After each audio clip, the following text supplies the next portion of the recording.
Good morning friends. आज हम लोग बात करेंगे lecture number 3 work and energy का। क्लास 9th का चैप्टर है, 11 चैप्टर। हम लोग 2 वीडियो में कवर कर चुके हैं वर्क क्या होता है, और दूसरे वीडियो में हम लोगों ने कवर करा है कि एनर्जी क्या होती है, और उसमें हम लोगों ने देखा कि मैकेनिकल एनर्जी क्या होती है। आज हम इसमें पढ़ेंगे कि कंजर्वेशन ऑफ एनर्जी क्या है। इसके बाद एक और वीडियो आएगा लेक्चर नंबर 4 जिसमें हम पावर के बारे में बात करेंगे।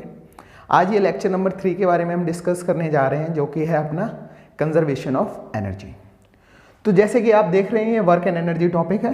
पहला है अपना conservation of energy and it's derivation.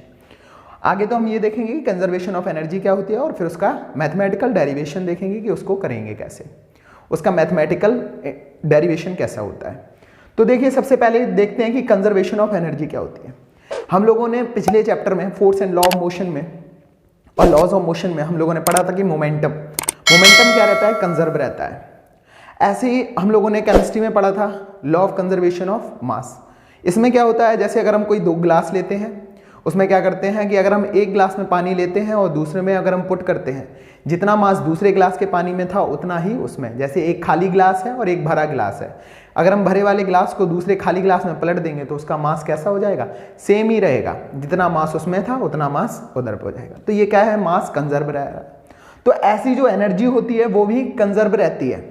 Energy कैसी रहती है, कंजर्व रहती है। ना तो इसे क्रिएट किया जा सकता है और ना ही इसको क्या किया जा सकता है, डिस्ट्रॉय किया जा सकता है। तो कंजर्वेशन ऑफ एनर्जी क्या होता है बेटा, कि अगर कोई भी सब्सटेंस है या कोई भी, जैसे कि अगर हम इलेक्ट्रिक बल्ब की बात करते हैं, अगर ये अपना इलेक्ट्रिक बल्ब है, ठीक है, इसको हमें जलाने के लिए एक एनर्जी चाहिए होगी। वो एनर्जी हम लोग कौन सी देते हैं, इलेक्ट्रिक एनर्जी। हम लोग कौन सी एनर्जी देते हैं, इलेक्ट्रिक एनर्जी हम उसको देते हैं। इलेक्ट्रिक एनर्जी जब देंगे हम इसको, मतलब कि क्या है, इसको हम एक वायर से जोड़ देते हैं इस तरीके से, ठीक है, और इसमें एक बैटरी लगा देते हैं। ये बैटरी क्या करती है, इलेक्ट्रिक करंट को सप्लाई करती है। जब हम बल्ब को जलाना होता है तो हम इलेक्ट्रिक एनर्जी देते हैं, और बदले में ये हमें क्या दे देती है, लाइट दे देती है, मतलब लाइट एनर्जी। और तुमने देखा होगा कि बल्ब जलते जलते गर्म भी हो जाता है, और किस में कन्वर्ट हो जाती है, एंड हीट एनर्जी में। तो ये क्या है, हमने क्या करा, जितनी एनर्जी हमने दी थी इलेक्ट्रिक एनर्जी, वो कन्वर्ट हो गई किसमें, light energy and heat energy में। तो ये क्या है, एनर्जी कंजर्व रह रही। जैसे अगर हमने यहाँ पे 10 वाट की बिजली दी, तो यहाँ पे भी हमें लाइट भी, उसमें जितनी इसकी एनर्जी थी, सपोज दैट अगर इसकी एनर्जी यहाँ पे 10 जूल है तो यहाँ पे भी 10 जूल रहेगी। मतलब जो एनर्जी होगी वो कैसी रहेगी, कंजर्व। तो एनर्जी, कंजर्वेशन ऑफ एनर्जी क्या होती है, energy can neither be created nor be destroyed. Energy को हम क्या नहीं कर सकते हैं, ना तो हम क्रिएट कर सकते हैं, ना ही हम उसे डिस्ट्रॉय कर सकते हैं। तो देखिएगा, जैसे कि अगर हम बात करें, जैसे बल्ब में अब हम लोग देख चुके, ऐसे कई सारे हम लोगों के जो प्लांट्स होते हैं, डैम्स होते हैं, वो क्या करते हैं, ऊपर बहुत सारे डैम को बहुत ऊपर तक बनाया जाता है और उसमें पानी फिल कर दिया जाता है। इस तरीके से एक ऊंचा सा डैम बनाया जाता है, और यहाँ से पानी होता है, यहाँ पे कलेक्ट कर लिया जाता है, और यहाँ नीचे एक टरबाइन लगी रहती है इस तरीके से। ये टरबाइन क्या करती है बेटा, जैसे इस पे पानी गिरता है ऊपर से, ये टरबाइन घूमना चालू कर देती है इस तरीके से। और फिर ये टरबाइन किसमें, इलेक्ट्रिक जनरेटर से एक मिली होती है। इलेक्ट्रिक जनरेटर क्या करता है, इस इलेक्ट्रिक जनरेटर इलेक्ट्रिसिटी को प्रोड्यूस करता है, और ये अपने घर तक आ जाती है, होम्स तक। तो ये सारे प्रोसेस हैं। तो एनर्जी क्या होती है, ना तो खत्म की जा सकती है और ना ही उसे बनाया जा सकता है, ठीक है।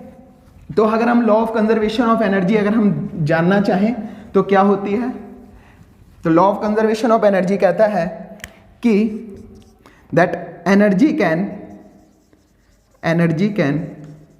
Neither be created nor be destroy. ना तो उसे बनाया जा सकता है, ना उसे बिगाड़ा जा सकता, but it can be transfer from one body to another. मतलब और एनी सिस्टम, और किसी भी सिस्टम में और एनी सिस्टम।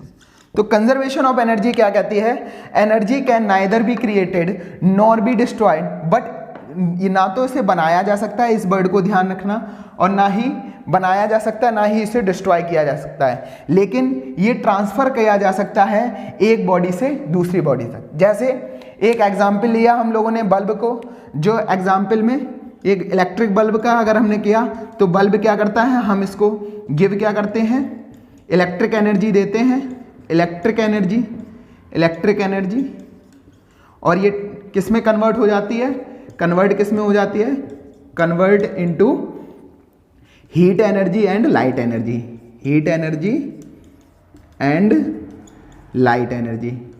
तो ये किस में कन्वर्ट हो जाता है बेटा, इलेक्ट्रिक एनर्जी किस में चेंज हो जाती है, बल्ब चेंज हो जाता है, इलेक्ट्रिक एनर्जी को लेता है, मतलब टेक करता है इसको, अगर हम इसको ये टेक करेगा और ये कन्वर्ट किस में कर देगा, कन्वर्ट कर देगा heat energy and light energy में। तो ये होता है कंजर्वेशन ऑफ एनर्जी। ठीक है, तो कंजर्वेशन ऑफ एनर्जी क्या कहता है, energy can neither be created nor be destroyed in a chemical, in a it can be never be destroy but it can be transfer from one phase two another. एक body से दूसरी body या एक phase से दूसरे phase में आप energy को क्या कर सकते हैं, ट्रांसफर कर सकते हैं, लेकिन इसको डिस्ट्रॉय नहीं कर सकते। तो ये होता है law of conservation of energy और कंजर्वेशन ऑफ एनर्जी। ठीक है, चाहे इसको यहां पे लिख लो law of conservation of energy. तो law of conservation of energy क्या कहता है, energy can neither be created nor be destroyed. तो ये एग्जाम्पल हो गया अपना। अब हम लोग इसका देखते हैं कि मैथमेटिकली ये चीज कैसे सही हुई। साइंटिस्ट ने प्रूव किया कि एनर्जी मतलब कि क्रिएट नहीं कर सकती है, ना ही उसे डिस्ट्रॉय कर सकते हैं। अब इसका एग्जाम्पल देखते हैं, मैथमेटिकल टर्म्स में देखते हैं कि वर्क एंड एनर्जी क्या होता है। तो देखिए वर्क एंड एनर्जी का डेरिवेशन कैसे करेंगे। ठीक है, इसको आपको नोट कर लीजिए या लिखना है आपको, और इसके जो नोट्स हैं बेटा आपको डिस्क्रिप्शन में मिल जाएंगे। और डिस्क्रिप्शन में आपको अगर मेरा टेलीग्राम फॉलो करना है, टेलीग्राम चैनल है, उसकी लिंक आपको अबाउट सेक्शन में मिल जाएगी, जिसको आप फॉलो करके आप वहाँ से PDF डाउनलोड कर सकते हैं। ठीक है बेटा, चलो। और जिसने भी नए वो पुराने वीडियो नहीं देखे हैं, जो फर्स्ट एंड सेकंड लेक्चर, ये अपना थर्ड लेक्चर है, फर्स्ट एंड सेकंड जो लेक्चर नहीं देखे वो आई बटन पे क्लिक करके देख सकते हैं। ठीक है, चलो अब हम बात करते हैं अपनी इसके डेरिवेशन की। तो डेरिवेशन में हमें क्या करना है, देखिए बेटा, तो डेरिवेशन में हमें कुछ नहीं करना है। देखिए थोड़ा सा अपना दिमाग लगाना है और इसको आप लोग 2-3 बार देख लेना, जिससे कि आपको और अच्छे से समझ में आ जाए। और अगर कोई भी आपको डाउट है तो आप कमेंट में पूछ सकते हैं। देखिए डेरिवेशन में क्या करते हैं हम, कि कोई भी एक बॉडी होती है उसको हम h हाइट तक ले जाते हैं। ठीक है, ये अपनी एक कोई बॉक्स है। ठीक है, ये A पॉइंट है अपना, ठीक है, ये B पॉइंट है और ये अपना C पॉइंट है। ये यहाँ पे अपना ये अर्थ है, ये जो C पॉइंट है वो अर्थ पे है, याद रखना। ठीक है, इसकी हमने जो टोटल हाइट मान ली है वो मान ली है h। इसकी जो हमने हाइट मान ली है वो मान ली है हमने h। ठीक है बेटा, इसकी हाइट हमने h मान ली है। और ये जो हाइट है A to B, ठीक है, यहां पे लिख दे रहे, यहां पे let the height of point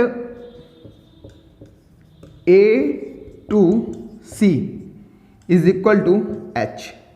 A to C की जो हाइट है वो h है, और ये जो आपकी हाइट है ये हमने मान ली x। ठीक है, तो हाइट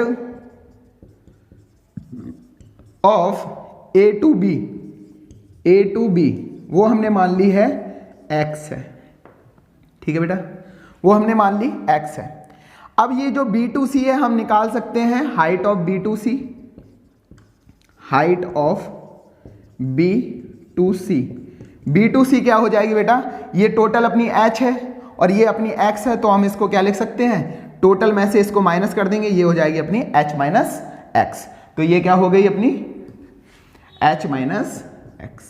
तो हमें अब सबकी हाइट पता चल गई है। और डेरिवेशन में हमें देखो, हमने बोला था जो मैकेनिकल एनर्जी होती है आपकी, मैकेनिकल एनर्जी का जो होता है सम किसके बराबर होता है, मैकेनिकल एनर्जी होता है sum of kinetic energy plus potential energy. Potential energy का जब हम सम करेंगे काइनेटिक एनर्जी और पोटेंशियल एनर्जी, तो वो मैकेनिकल एनर्जी में कन्वर्ट हो जाता है। तो यही हम अपना बेसिक मान के चलेंगे कि जो कंजर्व होगी एनर्जी कंजर्व रहेगी। मैकेनिकल एनर्जी किसके काइनेटिक एनर्जी और पोटेंशियल, क्योंकि एनर्जी दो ही फॉर्म में मिलेगी, या तो वो आराम से रेस्ट पे होगी या तो वो मूव कर रही होगी, दूसरी कोई कंडीशन बन ही नहीं सकती। तो ये जो मैकेनिकल एनर्जी है वो kinetic energy and potential energy के रिस्पेक्ट में होती है।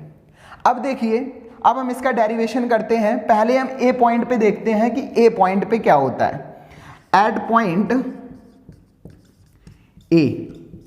ए पे देखो, जो ये बॉक्स है, ये जो बॉक्स है ए पे, तो रेस्ट पे होगा। यहां पे इसकी जो इनिशियल वेलोसिटी होगी वो क्या होगी, 0। तो यहां पे इसकी देखो, आगे हम पोटेंशियल एनर्जी निकालते हैं। Potential energy at point A लिख लिया ना हमने। अब इस पे याद रखना है इसको, पोटेंशियल एनर्जी, ठीक है, इसको भी हम ऐसे कर दे रहे हैं जिसको कि आप समझ जाएं, ठीक है। तो देखिए, potential energy at point A point पे पोटेंशियल एनर्जी क्या होती है, पोटेंशियल एनर्जी का हम लोगों को फॉर्मूला पता है, क्या होता है, mgh। क्या होता है, mgh। यहां पे देखो, यहां पे ये जो फोर्स लग रहा है इसका वो mg लग रहा है, क्योंकि ग्रेविटी की वजह से तो हमने mg लिया था, ये हमें पता है फॉर्मूला mgh होता है। तो यहां पे जो टोटल हाइट है वो h है और mg क्या है, फोर्स ड्यू टू ग्रेविटी, तो mgh हो गई, ठीक है। इसको इक्वेशन नंबर डाल दो फर्स्ट, ठीक है। और अब हम निकालेंगे kinetic energy at point A point पे काइनेटिक एनर्जी निकालेंगे तो बेटा क्या आएगी, ये आएगी हाफ mv²। अब यहाँ पे v तो होगा नहीं क्योंकि ये तो रेस्ट पे है, तो अभी तो वो एक्सेलरेट ही नहीं किया है, यहाँ पे तो ये रेस्ट पे है, तो यहाँ पे जो v हो जाएगी वो आपकी u होगी, और इनिशियल वेलोसिटी यहाँ पे u इज इक्वल टू है 0। तो काइनेटिक एनर्जी बेटा क्या हो गई, kinetic energy is equal to half m0² is equal to 0। क्या हो गई, 0। इसे इक्वेशन नंबर डाल दो सेकंड। अब इस इक्वेशन को देखो, मैकेनिकल एनर्जी क्या होती है, sum of kinetic energy and potential energy, और इसको हम टोटल एनर्जी भी बोल सकते हैं, ठीक है, टोटल एनर्जी, ठीक है बेटा, टोटल एनर्जी। तो देखो यहाँ पे, अब इसको यहाँ पे देखते हैं, तो टोटल एनर्जी क्या हो गई, total energy is equal to, इसको mgh, इक्वेशन फर्स्ट और सेकंड को ऐड कर देंगे, लिख दे रहे हैं हम इसको जिससे कि समझने में आसान है। Adding equation first and second को हम ऐड करेंगे तो हमें क्या मिल जाएगा, TE is equal to, total energy है बेटा, याद रखना TE is the total energy. Total energy is equal to, इन इक्वेशन को ऐड करेंगे, mgh potential energy plus kinetic energy, तो ये क्या हो जाएगी, ये हो गई आपकी mgh प्लस में ये काइनेटिक एनर्जी अपनी कितनी निकली है, 0 प्लस 0। तो टोटल एनर्जी किसके बराबर हो गई, total energy is equal to mgh। अब हमने टोटल एनर्जी एक पॉइंट पे निकाल ली, ठीक है। अब ये बॉडी क्या करी, ए पॉइंट से यहाँ पे बी पॉइंट पर आ गई। याद रखना, इसको आप स्क्रीनशॉट ले लो या फिर आपको नोट करना है तो पॉज करके आप नोट कर सकते हैं, ठीक है बेटा, इसको देख लीजिएगा। अब हम इस पॉइंट को, अब हमने एट पॉइंट ए निकाल लिया, ठीक है, टोटल एनर्जी अपनी आ गई mgh, यहाँ पे लिख दे रहे हैं और इसको बॉक्स में बंद कर दे, एट पॉइंट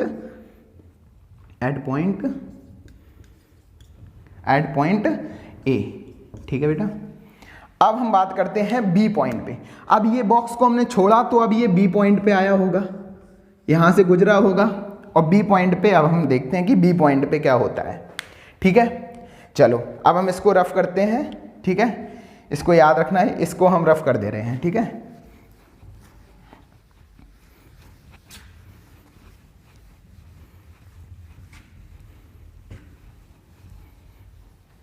ये तो अब हम बात इसकी जो बी पॉइंट पे निकाल लेते हैं एट पॉइंट। अब हम जो निकालेंगे जो अपनी हाइट जो पोटेंशियल एनर्जी और काइनेटिक एनर्जी वो निकालेंगे पॉइंट बी पे। तो पॉइंट बी पे एट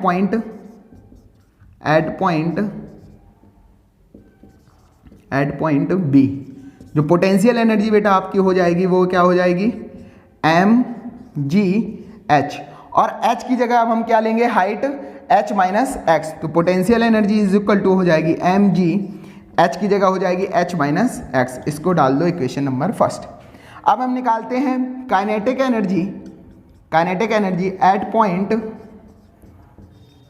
कौन से पॉइंट पे, सी पॉइंट पे, sorry at point B point पे, sorry at kinetic energy at point B क्या हो जाएगी आपकी K E is equal to half M v square.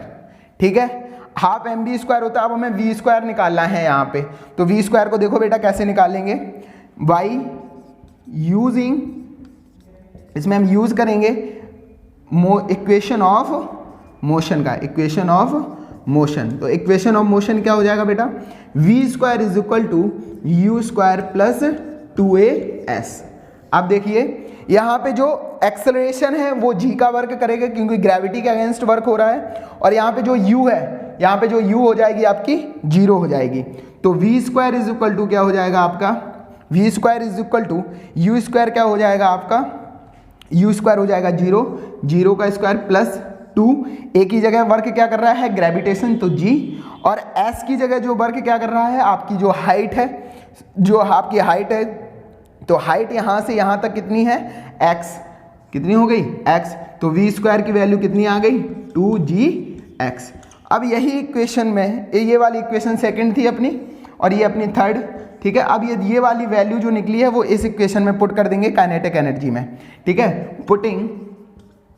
Putting the value of V square in equation second equation में ये value रखेंगे तो क्या आ जाएगी, kinetic energy is equal to half M, V square की जगह पूरी ये वैल्यू रखेंगे 2gx, 2 से 2 है कैंसिल, तो काइनेटिक एनर्जी क्या हो जाएगी आपकी mgx।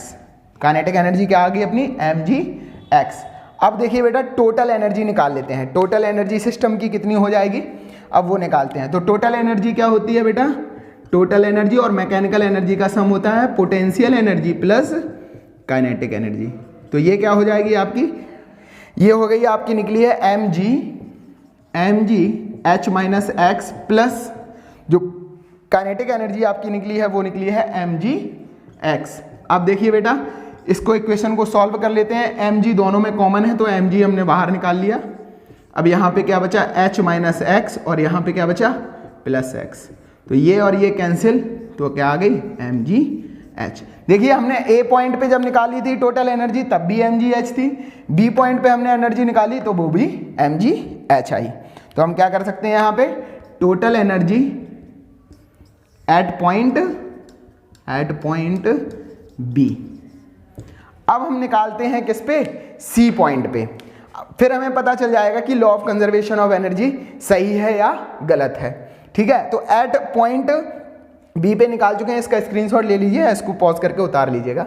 अब हम बात करते हैं एट पॉइंट सी पे। तो एट पॉइंट सी पे क्या होगा, देखिए इसको हम रफ कर रहे हैं हम। ठीक है, तो अब एट पॉइंट सी पे देखते हैं। तो 2 बार हमारा जो आया वो बिल्कुल सही आया, क्लियर। ठीक है, अब हम बात करते हैं क्या पॉइंट सी पे। ठीक है, एट पॉइंट सी, तो पोटेंशियल एनर्जी पॉइंट सी पे क्या हो जाएगी mgh। अब यहाँ पे h क्या हो जाएगी आपकी 0, क्योंकि हाइट तो अब ग्राउंड पे आ गई तो अब हाइट होगी नहीं, क्योंकि अब ये बॉक्स ऊपर से गिरा जमीन पे आ गया, अब हाइट और बॉक्स की जो 0 हो जाएगी तो h 0 होगी। तो यहाँ पोटेंशियल एनर्जी आपकी कितनी हो गई mg0 इज इक्वल टू 0। तो पोटेंशियल एनर्जी अपनी आ गई 0। अब हमें काइनेटिक एनर्जी निकालनी है, तो काइनेटिक एनर्जी क्या हो जाएगी आपकी, kinetic energy at point C ये होती है kinetic energy is equal to half mv square. फिर से हम वही इक्वेशन का यूज करेंगे, कौन सी इक्वेशन का, इसको स्क्वायर कर लेना बेटा, ठीक है। तो इसी इक्वेशन का हम यूज करेंगे, वी यूजिंग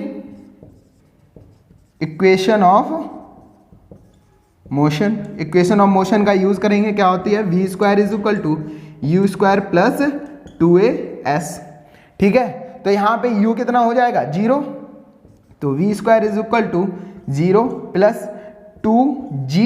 अब हाइट कितनी है h, तो h हो गई 2g h, क्योंकि यहाँ से यहाँ पॉइंट तक आया तो h हो गई, तो V square is equal to 2gh। अब ये 2gh हो गई, तो हम इसको पुट करते हैं इस वाली इक्वेशन को, एक value of putting the value of V square in equation, इस इक्वेशन को नाम दे दो सेकेंड, इसको दे दो फर्स्ट, ठीक है, इन इक्वेशन सेकेंड। तो जब हम इस इक्वेशन में इसका रखेंगे तो देखो बेटा काइनेटिक एनर्जी क्या हो जाएगी आपकी, kinetic energy is equal to क्या हो जाएगी, हाफ m, वी स्क्वायर की जगह में क्या रखना है gh, 2gh, तो 2 से 2 कैंसिल हो जाएगा, काइनेटिक एनर्जी क्या निकल आएगी mgh। ये इक्वेशन हो गई सेकेंड। अब जो हम टोटल एनर्जी इसकी निकालेंगे क्या हो जाएगी, total energy is equal to potential energy plus kinetic energy. तो काइनेटिक एनर्जी क्या हो जाएगी आपकी, पोटेंशियल एनर्जी हो गई आपकी 0, तो 0 प्लस mgh, तो टोटल एनर्जी इस पे कितनी आई mgh। तो देखो तीनों पॉइंट पे एट पॉइंट C, तो देखो बेटा तीनों पॉइंट पे जो अपनी एनर्जी निकली है टोटल एनर्जी mgh निकली है, मतलब एट पॉइंट A पे जो आपकी एट पॉइंट A, B और C, ठीक है, जो आपकी एनर्जी थी टोटल एनर्जी वो कितनी थी mgh, यहाँ पे भी mgh और यहाँ पे भी mgh।